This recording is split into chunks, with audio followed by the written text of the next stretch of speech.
কি গো, তুমি দাঁড়াইতে বলে এখানে দাঁড়ায় নিয়ে এটা কি করতেছো এখানে? আরে অনেক না লজ্জাপতির গাছ আছে গো ওইখানটায়। হ্যাঁ, তো লজ্জাপতি দিয়ে তুমি কি করবা? তোমার মধ্যে তো লজ্জা শরম বলতে কিছু নাই। তুমি কি করবা লজ্জাপতি দিয়ে? আরে আঙুল দিলে ওগুলো বন্ধ হয়ে যায়। ইস, এই দেখো দেখো দেখো, এই দেখো, দেখলা কি সুন্দর। আমার না সেই মজা লাগে গো।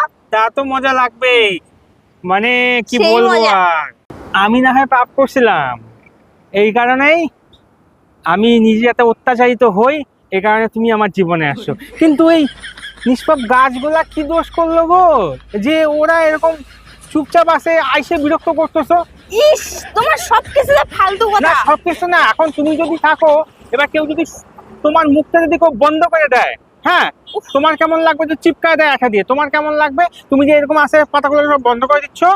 আমার এটা ভালো লাগে। তা তো ভালো লাগবে, আমার হাড় মাস জ্বালায় খাচ্ছো, আমাকে অত্যাচার করতেছো, এখন এই গাছগুলাকেও তুমি ছাড়লা না। তোমাকে যে আমি কেন একটা কথা বলি, তোমার না কোনো কথাই বলে না। ভাবলাম গাছগুলো একটা চারা নিয়ে যাব, বাড়িতে লাগাবো, কি সুন্দর ও, বন্ধ এইখানে করবো। রোজ রোজ দূরে এসে তো করা সম্ভব না, বাড়িতে নিয়ে যাওয়া, বাড়িতে এগুলোর উপর অত্যাচার করবা। সত্যি ফালতু লোক একটা, ব্যাং আমার। হ্যাঁ।